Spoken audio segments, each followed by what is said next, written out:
Bismillahirrahmanirrahim. Alhamdulillah. Dah berapa kali bismillah dah kan? Okey. Tajuk kita minggu ini adalah penaksiran programatik dan penetapan objektif dalam rancangan pendidikan individu. Saya rasa ini adalah video saya yang keempat ke yang kelima dan kita sama-samalah belajar ya cikgu-cikgu. Saya rasa it's okay kalau cikgu ada benda-benda yang cikgu tak faham, it's okay. Kita akan usahakan bit by bit. Yang pentingnya kita sabar dan kita willing untuk belajar kan cikgu-cikgu? Right. Jadinya tentang penaksiran programatik. Minggu lepas saya bercakap tentang proses intervensi tu kan. Kalau anak-anak di pusat-pusat intervensi kita katalah proses intervensi, tapi kalau anak-anak kat sekolah kita kata proses PNP lah, pengajaran dan pembelajaran kan. Jadi kita kata sebelum kita nak ajar anak-anak, volume mungkin Melissa? Sebelum kita nak ajar anak-anak, kita kena tahu apa level anak tu kan. Kita kena tahu. Kalau kita tak tahu level anak tu, kita tak boleh main ajar saja. Nanti anak tu berada di level yang rendah, kita ajar benda dia yang level tinggi. Lepas tu murid tu tak dapat nak tangkap dan kita kata oh memang tak pandai lah dia ni, dah jenuh ajar dan sebagainya. Tetapi sebenarnya murid tu berada di tahap rendah, kita ajar di tahap tinggi. Jadi kita nak cari mana murid tu berada supaya kita boleh ajar apa yang Vygotsky kata Zone of Proximal Development, ZPD. Cikgu-cikgu dah belajar kan tentang ZPD di IPG, di universiti kan. ZPD, Zone of Proximal Development. Ini adalah satu teori yang dibangunkan oleh Vygotsky, dan Vygotsky kata bahawa apabila kita nak mengajar murid-murid tu kan, kita kena tahu murid tu berada di level mana. Dan selalunya apabila murid tu berada di level ni, selalunya kita kena ajar dia dalam ZPD tu, dalam zone ni. Maksudnya dia berada di tahap ni, kita ajar dia dalam zone ini. Maksudnya kalau kita ajar dia di tahap ini, insya-Allah dia akan dapat. Tapi kalau kita ajar dia di tahap ni, dia tak, kognitif dia belum sampai level tu, dia tak akan dapat tangkap. Sebab itulah bila kita ajar terlalu tinggi, murid-murid tak dapat tangkap, kita kata oh murid ni bengap lah, atau murid ni lemah lah, murid ni tak tumpu perhatian lah, ataupun kita kata kurikulum yang kerajaan bangunkan ni memang tak sesuai. We blame everything, tapi sebenarnya kita yang tersilap. Tak tahu murid tu di tahap mana. Dan kadang-kadang dulu masa saya pensyarah di Fakulti Pendidikan kan, saya sering pergi yes to Dr. Sas punya message. Okay, right. Dulu sambung balik cerita, masa saya di Fakulti Pendidikan, setahun sekali pergi observe saya punya mahasiswa-mahasiswa, pergi buat praktikum di sekolah, dan mahasiswa-mahasiswa tu bila saya masuk observe dia orang kan, 90%, 90% of the time dia akan ajar benda yang di bawah sini. Jadi anak murid punya zone of proximal development di sini, dia akan ajar di bawah sini. Kenapa ya guru-guru pelatih tu ajar level sini? Satu, kerana dia tak confident nak ajar benda yang susah, dia hanya confident nak ajar benda yang senang. Dan satu, dia takut nanti kalau dia ajar benda yang susah, yang agak challenging untuk anak-anak murid dia, nanti anak murid dia tak boleh buat ke, anak murid dia mengamuk ke apa ke, nanti dia akan dapat markah yang buruk untuk dia punya praktikum. Jadi selalu dia akan ajar rendah-rendah je. Dan dia ingat, dia tanya soalan, murid boleh jawab, dia tanya soalan, murid boleh jawab. Jadi dia ingat, selamatlah dia dengan Dr. Hasnah Turan. Selamatlah dia dengan Dr. Hasnah Turan. Tapi saya akan tanya dia, saya kata, kenapa you minta murid sebut nama-nama binatang? Murid dah tahu ke belum? Doktor, saya suruh murid sebut nama binatang tu sebagai set induction. Okay, set induction. Tapi sampai halfway through the lesson pun duk suruh juga sebut nama binatang. Murid awak dah tahu, kenapa awak tak introduce benda yang baru? Kenapa awak tak introduce kategori binatang sama ada berkaki 4 ke, berkaki 2 ke, tak berkaki ke? Dia cuba nak kelentong saya. Kalau guru yang dah banyak pengalaman kan, guru tu masuk dalam kelas je, dia scan sekali je, dia dah tahu murid ni tahap mana, tahap apa. Jadi ini selalunya kes-kes guru yang novice lah, guru yang di bawah 3 tahun kan. Jadi cikgu-cikgu yang berpengalaman tentulah tahu tentang zone of proximal development dan perlu tahu tentang macam mana nak ajar. Okay? So, back to zone of proximal development ni, macam mana kita nak tentukan zone of proximal development? Murid-murid of course tentulah melalui pentaksiran. Ada juga yang panggil ujian diagnostik. Saya nak kongsi dengan cikgu-cikgu, apabila saya bercakap dengan rakan-rakan saya, medical specialist, doktor-doktor pakar, sama ada child psychiatrist ke, ataupun pediatrician ke, doktor pakar kanak-kanak, ataupun developmental pediatrician, iaitu pakar kanak-kanak yang bahagian developmental, bahagian anak-anak yang ada masa perkembangan ni. Bila kita sebut ujian diagnostik, kaki tangan doktor-doktor pakar perubatan ni dia berasa sangat confused. Diagnostik, maksud Dr. Hasnah, cikgu-cikgu buat diagnosis ke? Jadi saya rasa kita kena bergerak daripada perkataan diagnostik ni, sebab diagnostik tu dia dalam bidang perubatan dia ada makna yang sangat solid. Diagnostik tu maksudnya mendiagnose, dan dalam bidang perubatan secara etikalnya hanya certain pakar saja yang boleh diagnose.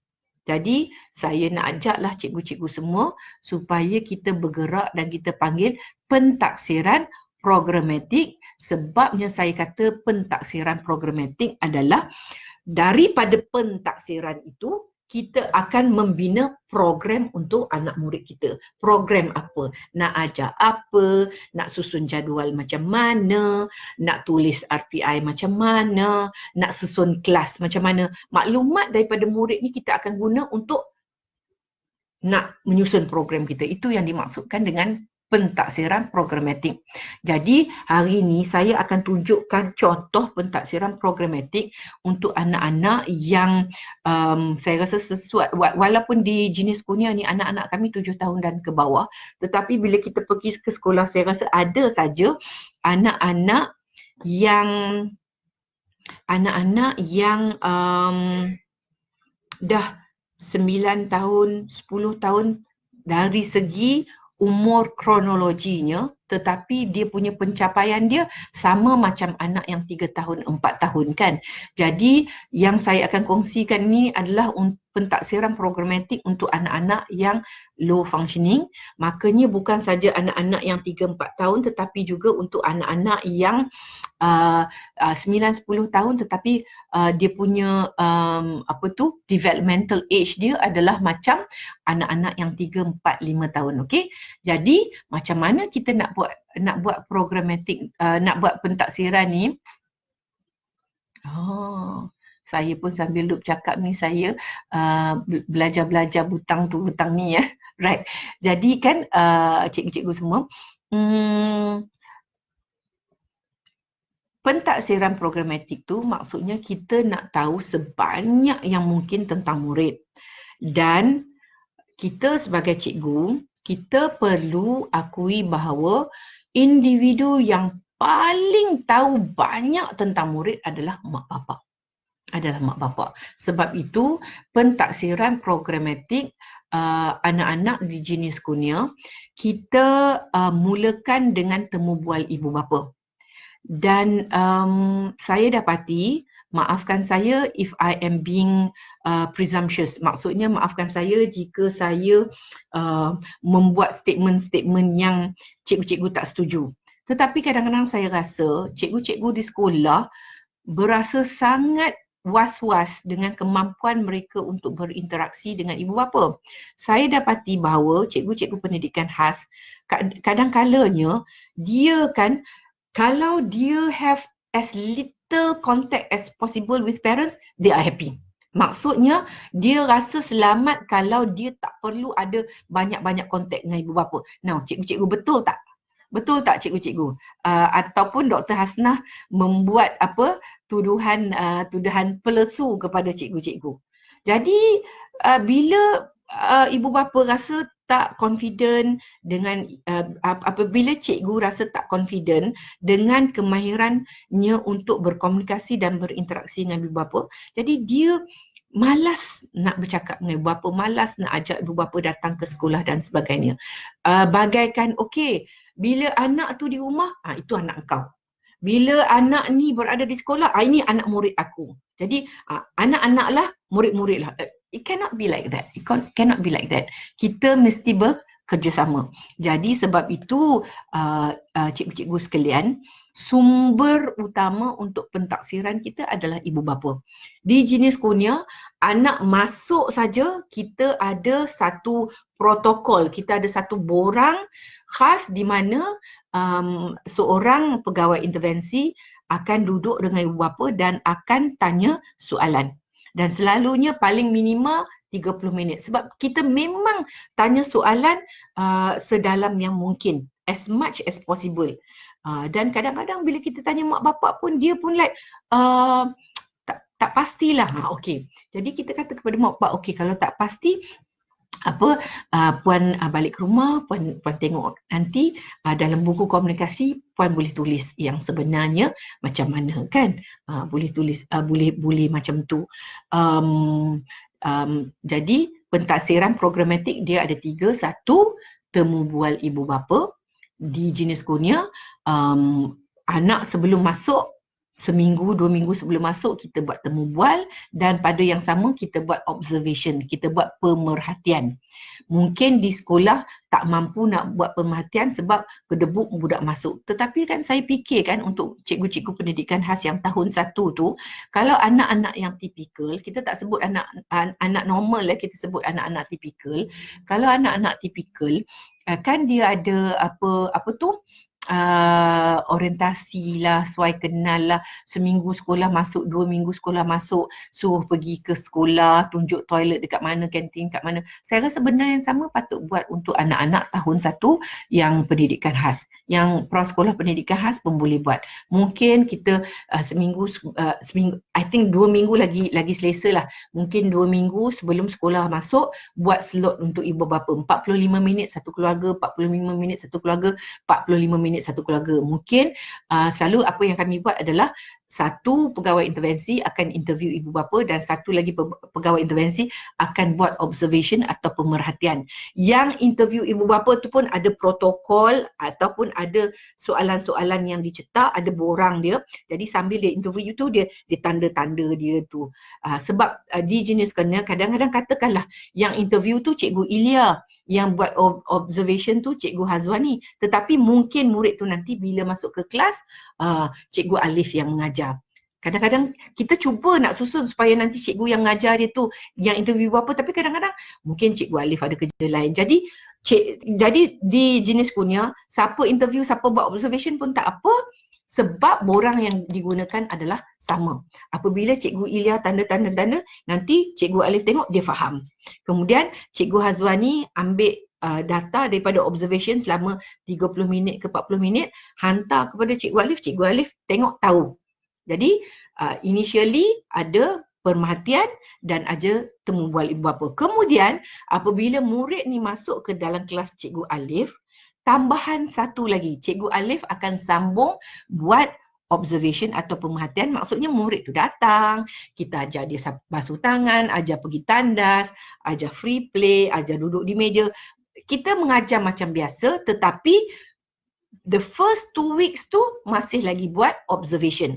Maksudnya ni, dah ada ni maklumat daripada ibu bapa melalui temu bual, maklumat daripada pemerhatian, tetapi pemerhatian pun tu bukan pemerhatian dalam suasana kelas berjalan. Mungkin pemerhatian itu adalah satu pegawai intervensi dengan murid. Ini warna apa? Kita nak test tengok dia kenal. Selalu kita start dengan merah, biru, putih, hitam ke, warna yang basic-basic. Kita tengok dia kenal tak. Kalau kata kita tanya merah pun diam, kita tanya biru pun diam, then tak payahlah tanya lagi sebab 2-3 kala dia tak tahu. Kemudian kita keluarkan bentuk. Tengok cikgu lukis. Ini apa ya? Ini 3 segi ke 4 segi? Tapi sebenarnya bulat. You're doing observation, dan bila kita uji sikit-sikit macam tu kita panggil probes. Ini pun satu, doktor-doktor tak suka probes. Probes tu Dr. Hasnah main cucuk-cucuk tak? Kalau dalam bidang pendidikan khas, probes tu adalah ujian-ujian pendek. Kita lukis bulat, kita kata ini bentuk 4 segi ke bentuk apa? Bentuk bulat. Itu kita panggil probes kan. Jadi Cikgu Alif ni bila dia dapat laporan borang temu bual yang cikgu dah tanda-tanda jawapan dan juga borang observation, dia tak boleh ambil maklumat ni dan terus buat RPI. Dia kena tengok dulu dalam kelas dia. Dia kena tengok dulu dalam kelas dia bagi 2 minggu. Apa yang dalam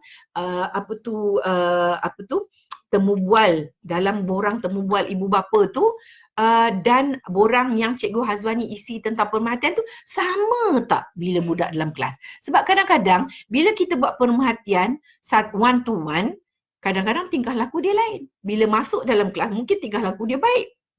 Masuk dalam kelas tengok-tengok ada 5 orang, 6 kawan, dia dah jadi tak gerun ke, confused ke apa, lain pula perangai dia. Ada setengah selalu bila kita buat observation dengan temu bual tu kita cuba asingkan mak bapak di bilik lain, observation di bilik lain. Sebab kadang-kadang anak tu bila kita buat observation sama bilik dengan mak bapak dia mengada-gada. Jadi kita tak dapat dia punya actual behaviour tu. Jadi bila masuk dalam kelas, observe lagi. Di jenis kurnia, kami punya rule adalah murid masuk dan paling lewat RPI kena siap 6 minggu selepas itu. Maksudnya sebulan setengah. Ada juga setengah cikgu minggu yang kelima tu pun dah siap. Jadi dalam minggu keempat tu cikgu kena dah draft dah RPI, dah hantar surat jemputan untuk ibu bapa datang untuk mesyuarat RPI yang pertama, dan saya kadang-kadang kita kata minggu ke-6, kadang-kadang ada juga lajak minggu ke-7, minggu ke-8 sebab cuti hari Wesak lah, cuti itulah, nuzul Al-Quran dah. Jadi cikgu kata tak ada ruang masa nak panggil ibu bapa. Ataupun cikgu tu sakit ke apa, benda-benda yang kita tak boleh nak kawal lah. Tapi seboleh-bolehnya kita nak maksimum budak masuk 6 minggu. Jadi saya minta maaf cikgu-cikgu, saya bercakap ni sebagai seorang teacher trainer lah. Saya merasa sangat hairan. Ada 4-5 buah sekolah yang saya pernah pergi melawat. Saya pergi melawat bulan 4 RPI tak siap lagi. Ada satu sekolah tu bulan 7 tak siap lagi. Ada satu sekolah tu bulan 8 RPI tak siap lagi. Dan dia kata, kami bulan depan siap lah doktor. Bulan 9 baru nak siap RPI, baru nak buat mesyuarat dengan ibu bapa. Dan bagi saya, engkau nak mesyuarat RPI bulan 9, bulan 1, 2, 3, 4, 5, 6, 7, 8 ni tak mengajar ke? Kita buat RPI sebab kita nak tetapkan objektif pembelajaran dan sebagainya. Bila dah clear, kiranya macam RPI ni adalah dia punya blueprint lah. Kan? Kita nak buat apa-apa, kita perlu ada blueprint, ada perancangan dia. Jadi ada perancangan baru kita tahu apa kita nak buat. Jadi cikgu tu kata dekat saya bulan 9 baru nak siap. Jadi saya sebagai pelawat ke sekolah dia, saya tak nak kurang ajar lah. Jadi saya diam saja. Tapi gamaknya air muka saya tu penuh tanda tanya. Jadi dia kata, tapi doktor, walaupun RPI kita buat bulan 9, bukannya kita tak mengajar. Cikgu mengajar. Bulan 1, 2, 3 semua cikgu mengajar. Tapi ini salah konsep lah. Kalau kata cikgu mengajar bulan 1 sampai bulan 8 tak ada masalah apa-apa, buat apa buat RPI bulan 9? Baik tak payah buat RPI, terus je cikgu mengajar sampai bulan 12. Betul tak? Jadi sebab kita buat RPI seawal yang mungkin, apabila kita dah ready, kita dah yakin dengan maklumat kita adalah sebab we want to have a clearer idea. Ni budak ni duk tahap mana, nak bawa ke mana. Tambahan lagi di sekolah, saya tahu bahawa cikgu bahasa Melayu lain, cikgu bahasa Inggeris lain, cikgu matematik lain.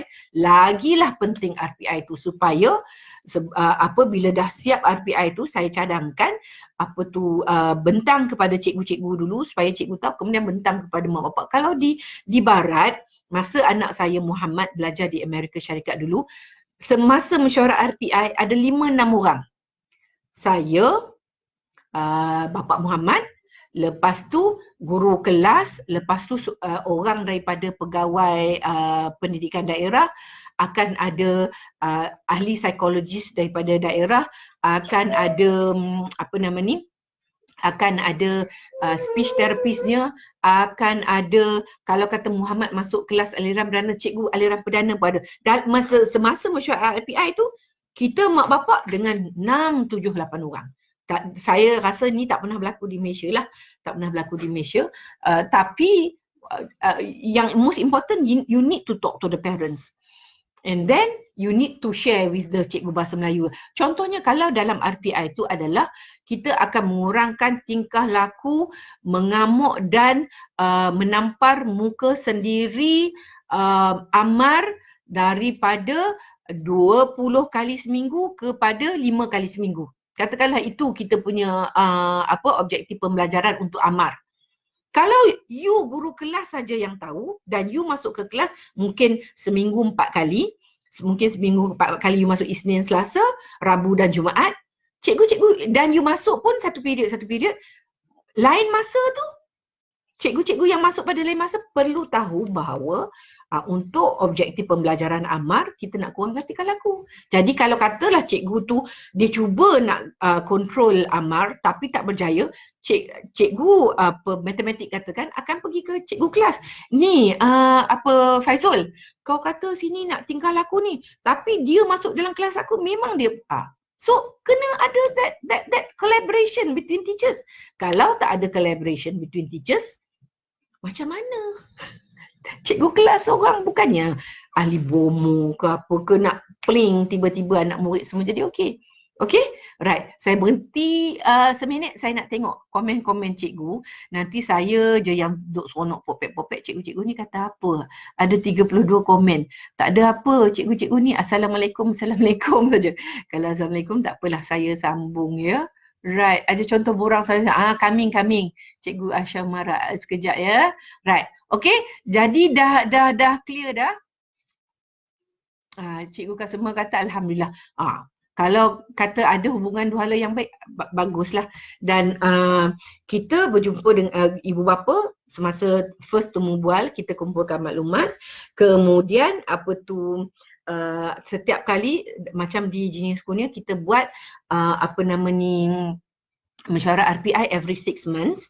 Itu pun ada komunikasi dengan ibu bapa, dan selain pada tu kita pun ada buku komunikasi. Buku komunikasi ni tiap-tiap hari cikgu boleh tulis, hari ni amar ketuk kepala banyak kali sangat, what triggers this behavior. Minggu lepas tak ketuk banyak sangat tapi minggu ni ketuk banyak sangat. Dia boleh tanya kat situ. Nanti mak bapak akan bagi maklumat, minggu ni amar ada masalah tidur, tak tidur sampai pukul 2-3 pagi, kemudian pukul 7 kami terpaksa kejutkan dia untuk pergi sekolah dan dia always mengamuk dan sebagainya. Kena ada komunikasi tu kan.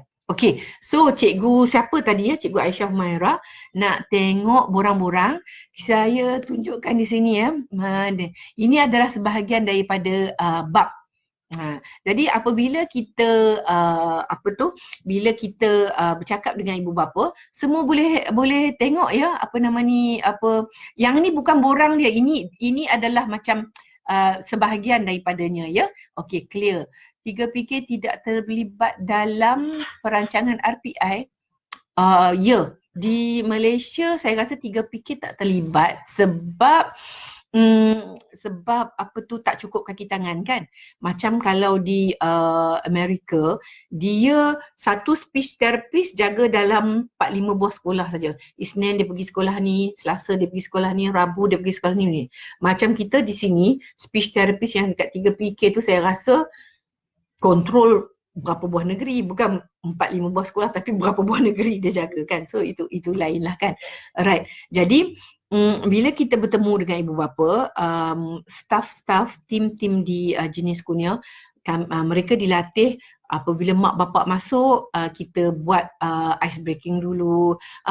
Senang ke parking tuan? Rumah dekat mana? You need to establish rapport dengan ibu bapa. Sebab ada juga kadang-kadang ibu bapa ni mungkin dia ada pengalaman yang buruk di pusat intervensi mana-mana ke. Dia kata, oh ini macam nak makan duit aku je tapi ni.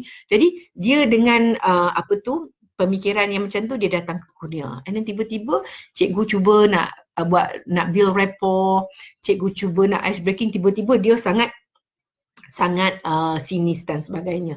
Ada juga jadi macam tu. Jadi apa-apa pun memang kita kena cuba establish. Ni antara soalan yang kita tanyakan. Boleh beritahu saya tentang Aisyah, apakah kekuatan Aisyah, apa yang buat dia gembira, apa yang dia buat sedih, bagaimana Encik Azlan tenangkan dia bila dia sedih, apabila dia menunjukkan tingkah laku mencabar, apa yang akan lakukan. Dan ada juga ibu bapa yang kurang pendedahan, yang tak banyak membaca. Bila kita tanya soalan kan dia terkebil-kebil je, dia tak tahu langsung tentang, especially minta maaf lah bapak-bapak dia tak tahu anak dia suka apa sebab dia bekerja saja. And we hope that by asking this question, maybe dalam perjalanan pulang dengan isterinya dia kata anak kita suka main apa, mungkin dia akan mula berminat. Okay, so borang temu bual ibu bapa di lampiran 24. Sekejap saya cari ya. Kemudian yang ni perhatian dalam bilik darjah ni kan. Yang ni sekejap saya cari. Lampiran 2.4 borang penaksiran, borang 1. Macam ni lah Dr. Hasnah nak prepare macam ni. Mana tadi Biodata. Sekejap saya cari. Ni apa? Ni adalah senarai semak. Muka surat berapa ni? Sekejap ya cikgu-cikgu. Ni muka surat 14. Sekejap ya. Saya cari borang temu buat ibu bapa. Ya Allah, macam-macam ada kali. Muka surat 33 buat saya. Sekejap Right.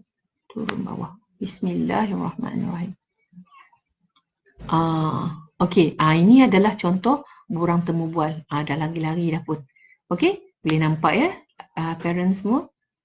Okey. Ini adalah borang temu bual. Apakah kerisauan anda tentang anak anda? Apa yang membimbangkan? Oh, anak saya dia suka kutip benda-benda atas lantai makan.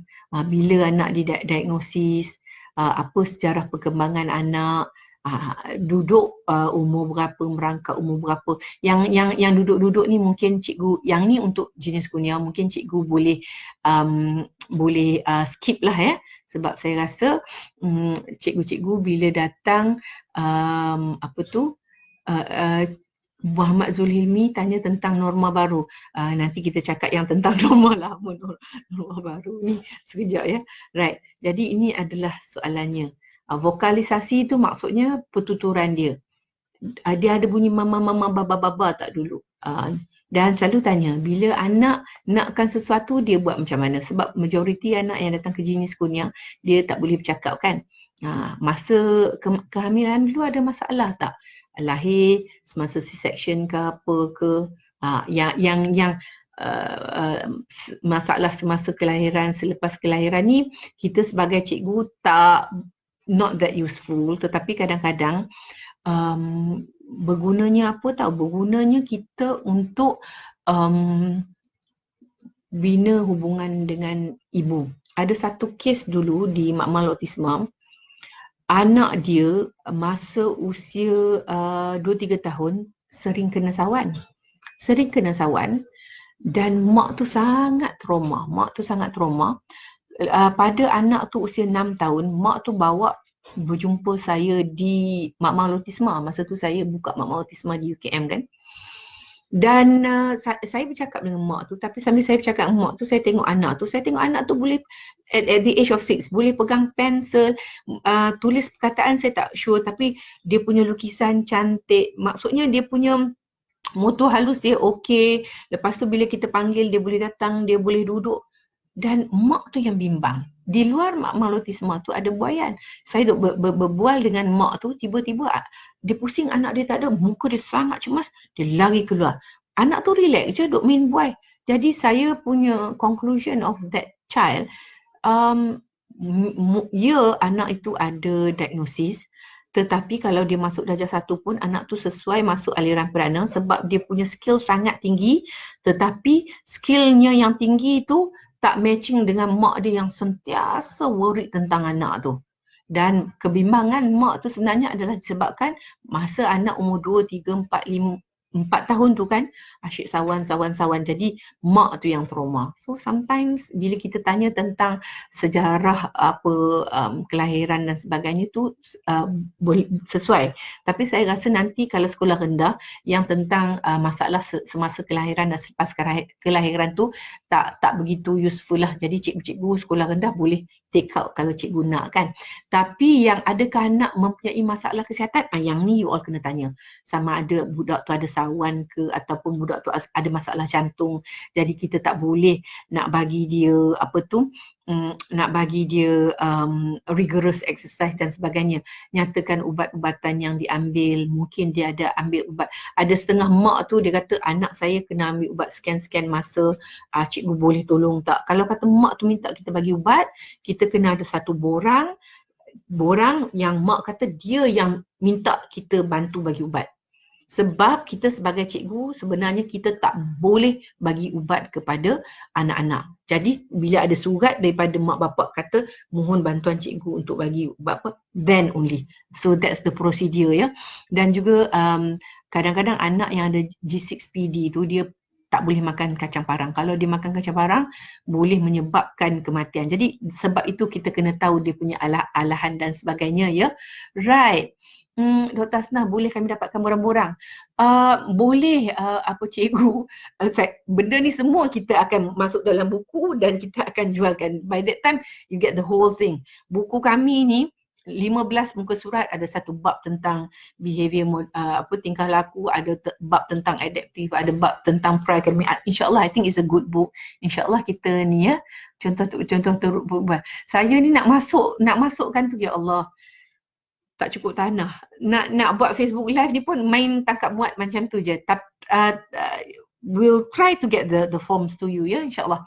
Right, jadi latar belakang keluarga. Kadang-kadang kita kena tahu juga sebab kita cakap dekat mak kan, mak, mami balik rumah buat toilet training macam ni. Muka dia stres je. Rupanya dekat rumah si mak tu ada anak istimewa. Mungkin kadang-kadang 2 orang jaga ibunya sendiri yang terlantar, suami bekerja dekat pekan yang lain.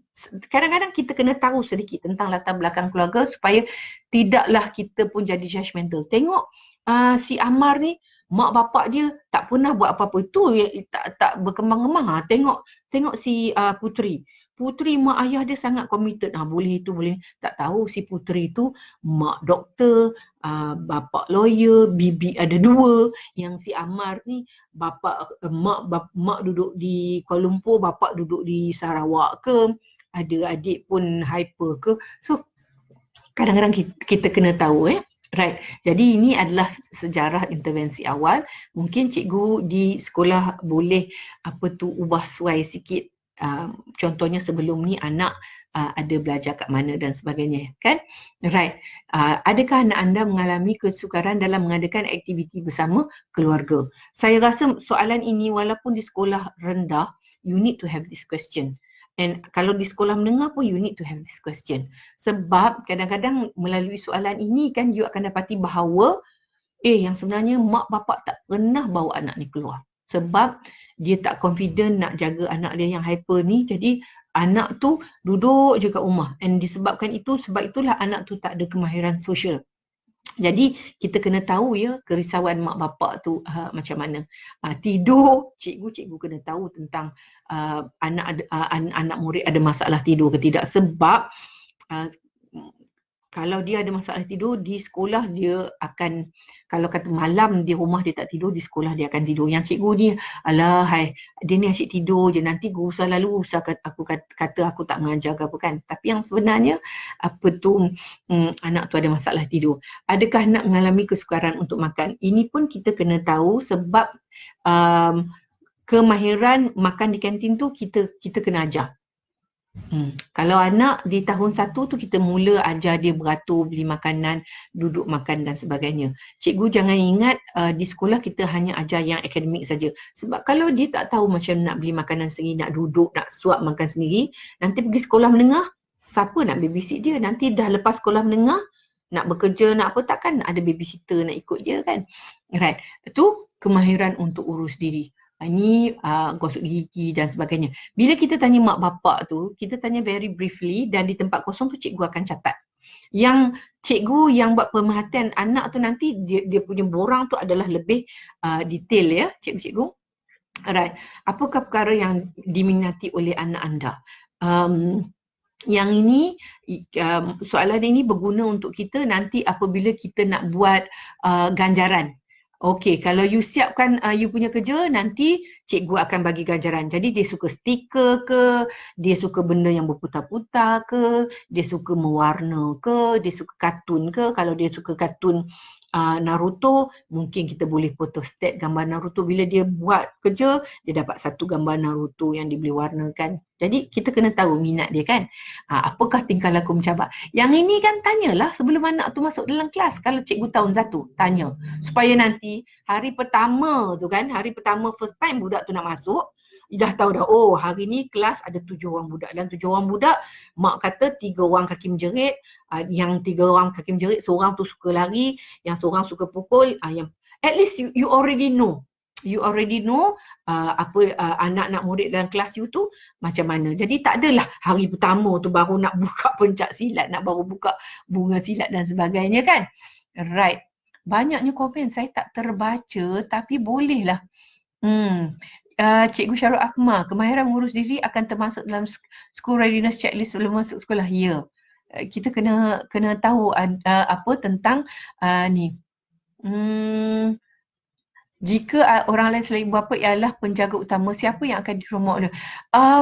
Kita kalau seboleh-bolehnya kita galakkan mak bapak untuk datang. Dan mak bapak ni kadang-kadang kan dia kerja. Inilah masa gunanya guru penolong kanan. Guru penolong kanan kena call dan kena buat suara puan kena jadi bad cop macam tu. Kalau kata keluarga tu hantar bibik, jangan terima. Tak boleh. To a certain extent, the family need to be responsible for the child. Kalau katalah bapak bekerja di Sarawak, mak ni, kalau atuk nenek datang, dan atuk nenek tu adalah jenis yang dia memang tahu is acceptable. Cerita tentang atuk nenek tu, ada kami dalam kelas intervensi awal, ibu bapa kena masuk dan ibu bapa kena buat intervensi dengan anak. Ada satu family tu mak kerja, bapak kerja, dia hantar atuk. Tiap-tiap minggu atuk tu datang. Datuk tu dia masuk saja bilik intervensi, dia buka surat khabar, dia nak mula baca surat khabar. Maksudnya bila kita kata penjaga kena datang, dia nak datang secara physically tapi dia tak buat. Di jenis kurnia kita suruh mak bapak datang tu adalah sebab kita nak tunjuk, okey kalau nak mengamuk buat macam mana, kalau nak ajar toilet training macam mana. Ni atuk ni duk macam tu. Dah lah atuk ni umur 60-an. Kita punya cikgu tu umur 27. Cikgu tu nak tegur atuk pun tak. Yalah kita budaya timur kita menghormati orang tu. Datanglah Dr. Hasnah nak buat macam mana atuk ni. Dan bila atuk, jom atuk kita lari dengan cucu. Semuanya atuk kena buat. cikgu makan gaji buta ke? Oh ada juga kan, macam tu. Right, kenapa banyak sangat soalan, banyak sangat komen. Saya cubalah right. Okay, nyaris lupa. Okay, right. Okay, jadi kita continue ya. Continue. Ini adalah soalan yang ditanya oleh cikgu. Sekarang ni kita nak tengok senarai semak. Oh, dia melekat ni. Sekejap Bismillahirrahmanirrahim. Oh, dia hang Saya rasa dia hang sekejap. Okay. Alright. So sekarang ni saya nak tunjukkan kepada cikgu borang senarai semak yang digunakan oleh pegawai intervensi masa dia buat pentaksiran pertama kali.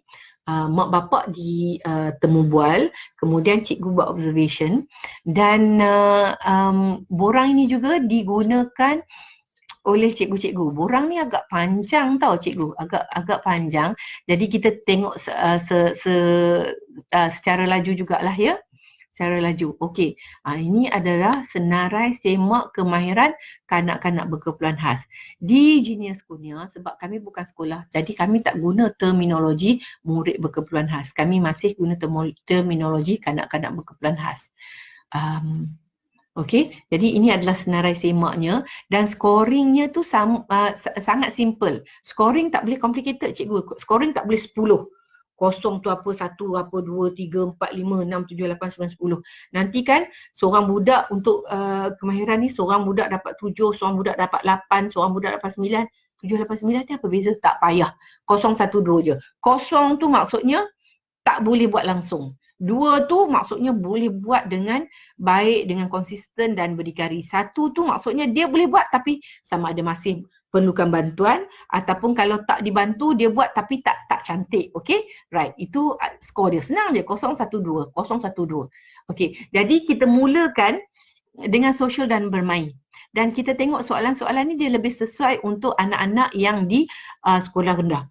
Cikgu-cikgu yang di sekolah menengah, saya cadangkan dari segi kemahiran sosial, cikgu fikirkan apa dia kemahiran sosial yang dia ada. Boleh tak dia berinteraksi dengan kawan-kawan? Boleh tak dia mengikuti perhimpunan?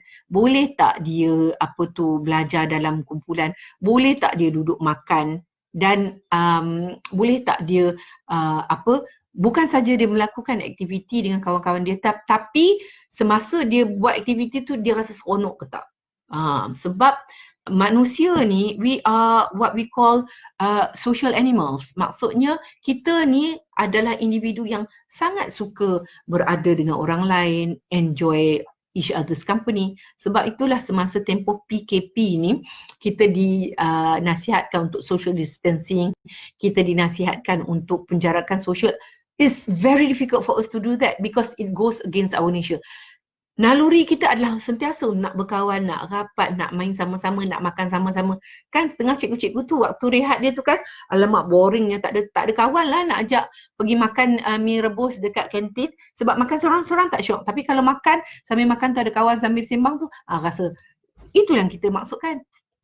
We are social animals. Tapi kita kena tengok anak murid kita, dia ada tak enjoyment bila dia duduk dengan orang lain. Kalau dia tak ada enjoyment, maksudnya dia tak suka nak buat benda sama-sama dengan kawan lain. Kita kena figure out why. Ini maksudnya dia ada isu kemahiran sosial. Now, di sini kita bahagikan untuk kanak-kanak kecil ya. Saya terangkan sikit. Ini adalah kita mula dengan sosial bermain dengan tahap bermain. Tahap bermain ni ini dia main berinteraktif, dia main ikut fungsi mainan, dia bermain olok-olok. Bermain olok-olok ni maksudnya pretend play. Dan yang ini role play. Dia pura-pura jadi cikgu ke, dia pura-pura jadi doktor ke. Yang ni dia main secara interaktif dengan kawan-kawan. Main sorok-sorok, main musang dengan ayam dan sebagainya kan. Tahap interaksi pun, mula dari sini bermain bersorangan jauh dari rakan. Hanya memandang dan memati, bermain berdekatan, mengambil giliran, bermain bersama. Sebab apa tahu kita ada soalan-soalan ini? Sebab inilah yang akan jadi scoring kita. Nanti bila murid dalam kelas, sebab di Genius Kurnia kami ajar murid-murid untuk bermain. Majoriti anak-anak kami adalah anak autism yang memang tak ada kemahiran sosial. So kita kena ajar. Jadi apa cikgu-cikgu yang sekolah menengah, especially saya rasa yang sekolah menengah tu, dia akan susah sikit macam mana nak adapt cara Genius Kurnia buat kerja. But cuba fikirkan ikut usia dia tu, social skills dia macam mana. InsyaAllah nanti kalau saya balik ke UKM, saya akan buat senarai simak sosial untuk remaja. That would be very interesting kan. Jadi kita bermula dengan kemahiran sosial, kemudian bahasa dan komunikasi. Bahasa ni dia selalu mula dengan pra-pertuturan. Maksudnya sebelum dia bertutur, dia perlu ada kemahiran gross motor imitation ni, meniru pergerakan motor kasar, meniru bunyi, meniru pergerakan dalam lagu. Contohnya Old MacDonald had a farm, E-I-E-I-O, and in his farm he quack quack quack ke apa, dia tiru pergerakan tu kan. Kemudian meniru perkataan, kemudian mengambil giliran. Ini semua adalah kemahiran pra-pertuturan. Kemudian kita ada bahasa, kita ada dua. Yang ni cikgu-cikgu kena tahu. Satu adalah apa yang kita panggil bahasa reseptif dan satu lagi adalah bahasa ekspresif.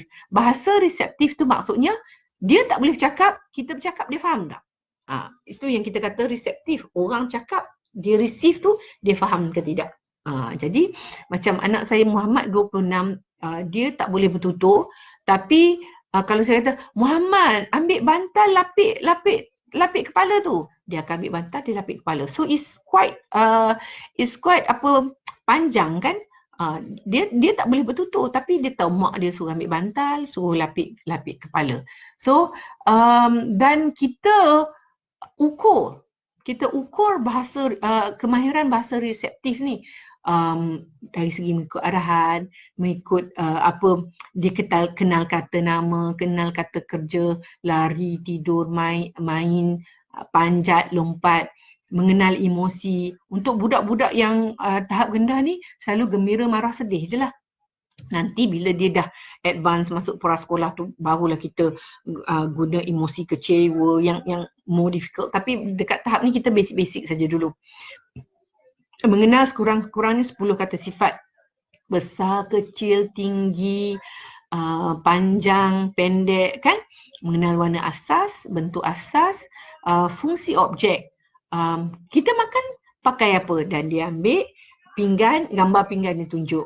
Bila kita nak berjalan, kita pakai apa, dan dia ambil gambar kasut dia tunjuk. Jadi dia tak boleh bertutur, tetapi bila kita tanya bila kita gosok gigi, kita pakai apa, dan dia boleh ambil gambar berus gigi. Itu maksudnya dia faham soalan dan dia faham.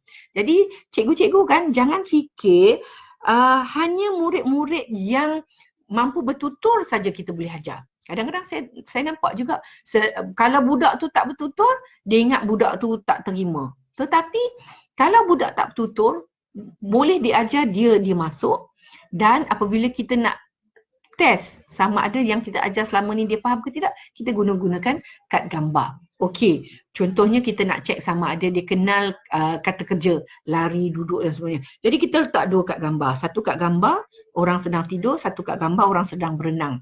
Yang mana satu berenang? Dia tak boleh tutur, tapi kalau dia boleh ambil kad berenang bagi kat kita, tu maksudnya kognitif dia okey. Sistem di sini okey, cuma sistem di sini je yang tak masih lagi belum berfungsi. Okey? Right. Okey. Right, mari kita ini semua adalah bahasa reseptif, kemudian bahasa ekspresif. Nah, bahasa ekspresif kami di sini tak guna perkataan menyebut, kami guna perkataan melabel. Bila kita kata melabel, cikgu-cikgu ingat, oh ambil label RM50 lekat kat situ. Ambil label RM3, dia ingat melabelkan harga. No, melabel means sebab kita guna perkataan labeling dalam bahasa Inggeris. Kalau cikgu tak selesa dengan labeling, cikgu boleh gantilah dengan menyebut. Jadi menyebut sekurang-kurangnya 50 kata nama. Kata nama, cawan, kerusi, meja, buku, beg, kasut, benda-benda yang dia tengok tiap-tiap hari lah. Janganlah pula kata kapal selam, jangan pula kata radar, jangan pula kata apa bahan nuklear, benda-benda yang sehari ada tu kan. Menyebut 30 kata kerja, emosi, kata sifat, benda-benda yang sama macam yang reseptif tapi ni ekspresif. Maksudnya bila kita tanya dia boleh sebut. Okey cikgu? Right. Kemudian kita ada juga apa kita sebut bahasa pragmatik. Contohnya bahasa pragmatik tu maksudnya dia bahasa yang digunakan untuk ada tujuan. Macam tadi reseptif dengan ekspresif tu menyebut saja, tak ada tujuan apa-apa, tapi bahasa pragmatik tu dia sebut dan ada tujuan ya. Jadi selalu bahasa pragmatik tu selalu dengan meminta, dia nakkan sesuatu. Yang menolak tu maksud nak nasi ke nak mi. Dua-dua dia tak mau. Jadi dia ada no ataupun dia kata tak nak. Jadi dia maksudnya dia dah mula berkomunikasi kan. Right. Kemudian menyapa, good morning, assalamualaikum, menjawab soalan mudah, memberi komen, menjawab soalan yang ya atau tidak. Okey? Nah, pengurusan diri saya nak tunjuk kepada cikgu ya. Saya nak tunjuk kepada cikgu. Right. Cikgu Syarul Akmal, sesuai ke bagi kanak-kanak non-verbal diajar berkomunikasi dengan cara sign language? Dia kan sign language boleh, kad gambar boleh ataupun PACS, dan ada juga yang menggunakan tablet. Dan kaedah-kaedah mengajar anak tak boleh bertutur tu untuk berkomunikasi sama ada menggunakan sign language ataupun kad gambar PACS ataupun makaton ataupun menggunakan tablet ni, ini semua di bawah satu payung yang kita panggil AAC ataupun Augmentative and Assistive Communication. Okey, ini bawah AAC.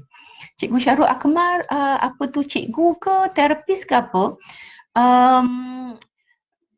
Bila itulah saya sedihlah cikgu-cikgu cikgu-cikgu kita tentang AAC pun tak tahu, tak pernah mendapat latihan kan. InsyaAllah kita usahakan ya cikgu-cikgu ya.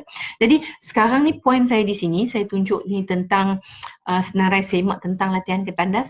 Saya nak tunjuk macam mana kita punya pentaksiran tu nanti kita akan bawa ke borang RPI. Jadi masa pentaksiran tu kita tengok okey, latihan ketandas kita ada 11 sini cikgu ni buat sampai rutin ke tandas seperti item satu secara tertib, pergi ke tandas di luar kelas dan kembali semula. Okey, katalah pada mulanya kita nak mula 11 saja kan. Kita nak mula 11 saja. Jadi kita tanda. Tutup pintu tandas dia tak boleh, tanggal seluar dia tak boleh, duduk di meja kosong. Cuma dia boleh okey, semua kosong boleh duduk saja. Yang ni je. So definitely dalam 11 kemahiran untuk pergi tandas tu dia tahu satu, makanya ini perlulah masuk dalam borang RPI dia. Jadi kita tengok alamak 11 langkah ni dia boleh buat satu saja. Ingat tak hari tu saya ajar macam mana tulis RPI? Bila kita menulis objektif RPI dia kena ada SMART. Specific, measurable, achievable, relevant dan time related. SMART. Bila kita tulis objektif kita tu kena capai ciri SMART ni. Kalau tak capai, then tak boleh. Jadi kita katalah okey, pada bulan Januari Ammar daripada 11 langkah ni Ammar boleh buat satu saja. Dan Ammar ni dengan behavior dia, dengan tingkah laku dan sebagainya, rasanya nak toilet train semua ni mau setahun baru dapat ni. Jadi kita tak bolehlah kita kata pada bulan Julai Ammar boleh menjalankan 11 daripada 11 langkah kemahiran ketandas. Kita kata mungkin 11 ni kita boleh target maybe 5 saja. Jadi kita tulis dari situ.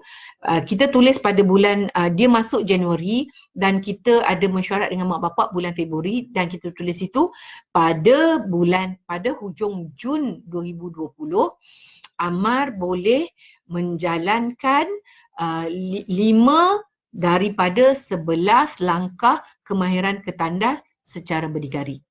Apabila kita buat ayat macam tu, itulah objektif RPI kita yang sangat apa tu, yang sangat apa nama smart. Okey. Okey, Cikgu Muhammad Nur kata secara teori.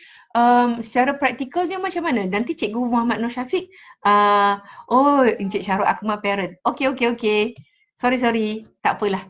Parents pun baguslah belajar ya, Encik Syarul Akmal. Right.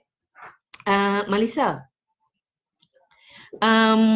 Yang Cikgu Muhammad Nur Syafiq yang kata nak belajar secara hands on tu mungkin boleh bagi idea, nanti saya cuba. Saya rasa kalau seminggu sekali ni pun seminggu sekali kita share 1 hour tu okey juga. Dah 1 jam dah cikgu, kita bagi lagi 15 minit ya. Okey, apa Puan Maya kata mohon doktor buat ladap. Boleh. Nanti kita buat macam mana ya. Setuju Maya. Okey. Saya ikut semua langkah.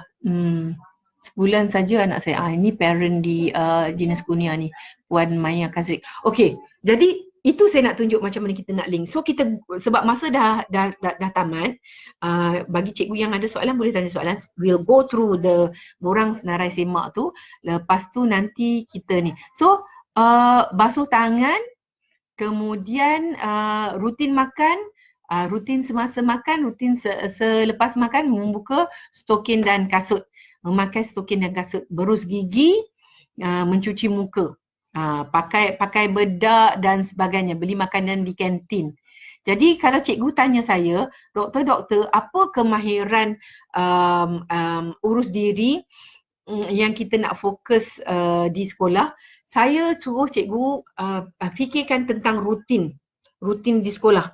Bila dia datang ke sekolah, kemahiran urus diri apa? Dia perlu buka kasut, ataupun dia perlu buka stokin, dia perlu susun, dia perlu masuk, dia perlu cuci tangan. Jadi those are the things that dia perlu tahu, tetapi bukan maksudnya semuanya cikgu nak ajar. Untuk kemahiran adaptif, dekat situ kita senaraikan cuci tangan, gosok gigi, pakai bedak, cuci muka, apa semua. Tak bolehlah cikgu target semua. Bagi saya dalam semua kemahiran urus diri tu yang paling penting sekali adalah kemahiran bertandas. Kalau anak tu sampai darjah 5, darjah 6 tak boleh pergi tandas, sakit dada cikgu, betul tak? Jadi kalau seboleh-bolehnya tahun 1 tu kan, kita cekup mak bapak dia dan kita bagi tip kepada mak bapak dia, kata buat macam ni, okey puan buat di rumah, saya buat di sekolah dan sebagainya. InsyaAllah anak tu akan boleh dapat kemahiran ke tandas dengan lebih cepat ya. Okey, ini kemahiran motor kasar dan motor halus. Motor kasar senang je, macam-macam berjalan boleh. Dan kemahiran motor kasar ni selalu tiap-tiap hari kita buat latihan. Cikgu-cikgu boleh beli tilam ya, kalau tak boleh beli tilam gym yang balut dengan PVC tu, belilah saja tilam yang dekat kedai-kedai perabot yang satu, tilam bujang RM40 tu, beli 2 dan susun, dan ajar anak murid untuk buat tungging buyung lah, untuk merangkak, untuk menyusul. Kalau kata anak low functioning, kalau dia buat aktiviti-aktiviti macam tu, dia akan membantu mereka untuk alert dengan kita punya arahan, dia mampu nak ikuti arahan, dan dia mula faham, kena ikut, tunggu giliran dan sebagainya. Exercise is very good. Kalau cikgu mengajar anak-anak yang low functioning, cikgu dalam satu hari cikgu di anak murid di sekolah sekerat hari itu kan, mesti ada slot minimum 15 minit untuk exercise. Kalau katakan cikgu matematik, semasa exercise tu boleh ajar 1, 2, 3, 4, 5, 6, 7, 8, 9, 10 ke, maksudnya kita terapkan pengajaran dan pembelajaran matematik tu dalam waktu exercise tu ya. Right, motor kasar senang. Motor kasar itu dia dah mula buat 2 turutan motor kasar. Kemudian di sini ada ni pergerakan motor kasar gabungan kaki dan tangan. Dia buat tu, kaki pun boleh bergerak, tangan pun bergerak. One thing about Jenis Kurnia ni, sebab kami ada ramai occupational therapy, mereka yang tolong bina item-item ini ya, motor kasar bersilang.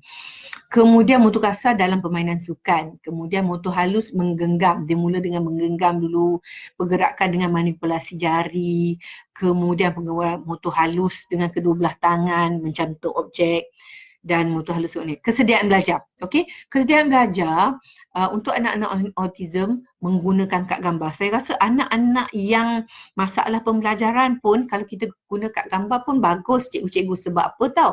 Sebab apa nama ni bila kita gunakan kad gambar, arahan kita tu menjadi lebih konkret. So sekejap saya baca. Cikgu Muhammad Noor, cadangan saya Dr. H boleh buat secara FB Live dan doktor boleh maklumkan pada follow sapi ikut pada free masa doktor akan boleh follow. Okay. Tadi Cikgu Muhammad Noor kata nak something yang more than theory kan? Okay. Encik Syarul Akmal ni parent dekat jenis kurnia ke kat mana? Rahidah Adnan, Dog Safe Life. Ya, memang. Nanti saya akan cuba saya akan cuba export ke YouTube. Saya akan usahakan ya. Right, ini adalah kesediaan belajar. Menggunakan kad visual, memahami konsep, buat yang ini, kemudian yang itu. Okey. Buat salin huruf-huruf, lepas tu boleh warnakan kartun Naruto. Boleh matching binatang, lepas tu nanti boleh main dengan anak patung.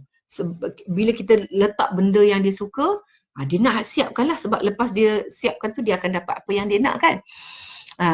Menjalankan tugas secara one to one selama 2 minit, memahami sistem token, menjalankan tugas menyertai aktif kumpulan. Ni pra-akademik.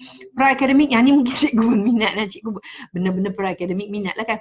Macam padanan, kita mula dulu dengan objek 3 dimensional. Bukan 2 dimensi. Gambar 2 dimensi. Kita mula dengan benda yang 3 dimensi. 3 dimensi lebih mudah daripada 2 dimensi. Objek kepada objek, kemudian objek kepada gambar ataupun gambar kepada objek, gambar kepada gambar, bentuk kepada bentuk, warna kepada warna, nombor kepada huruf kepada huruf. Gambar kepada gambar item tak sama. Contohnya gambar apple merah kepada cantumkan dengan gambar apple hijau, ataupun gambar apple sebiji cantumkan dengan gambar apple dekat pokok ke apple dalam bakul. Kita mula nak bangunkan dia punya kognitif kan. Right. Classification. Buah-buahan, apple dengan apple, kasut dengan kasut. Nanti kemudian buah-buahan dengan buah-buahan, pakaian dengan pakaian. Yang pakaian tu ada seluar, ada baju, ada apa, tapi dia tahu itu satu kelas. Yang buah-buahan ni ada apple, ada anggur apa, dia tahu satu kelas. Tak adalah dia letak apple dengan kasut ke. Jadi cikgu nampak tak cara kami mengajar di jenis kurnia tu, kita mula dengan yang paling rendah, lepas tu kita make it more complex, satu tahap ya cikgu ya. Kemudian ada 2 kategori konsep berlawanan, pra-literasi. Kita nak mengajar tu, kita membaca tu tak terus. Saya tengok cikgu-cikgu okey terus nak ajar ABC. ABC tu apa? Kita kena ada kemahiran melihat buku, menunjuk gambar dalam buku, bercerita berdasarkan. Kita kena ada dia ni. Yang bawah-bawah ni, ini adalah menggunakan modul yang kita gunakan di sini. Pra-menulis, kita nak hidupkan jari kan, mula dengan mengoyak kertas, menconteng, menyalin bentuk dan sebagainya kan. Dan kemudian sistem tugasan kerja. Yang ni kan saya nak cerita agak lama lah. Okey, so saya rasa saya dah tunjukkan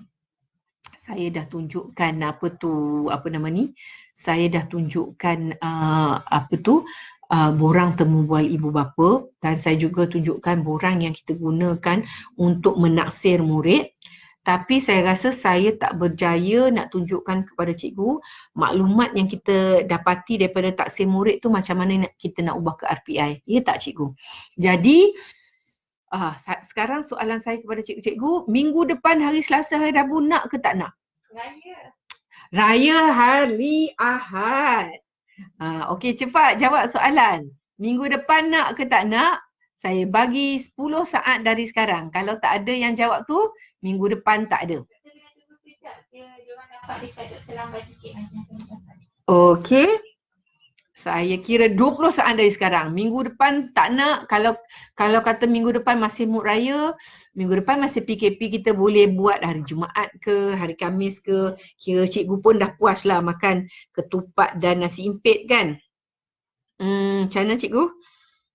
Mari kita lihat. Hari ni 19, raya 24. Boleh je kalau nak buat 28, 29. Tengok ada tak yang jawab? Rabu depan nak Rabu depan. Ya ke Encik Azizi Rabu depan ke masa tu nak merendang second round ke? Cikgu-cikgu Rabu ke Khamis ke Jumaat? Khamis. Khamis. Okey? Kita buat hari Khamis ya.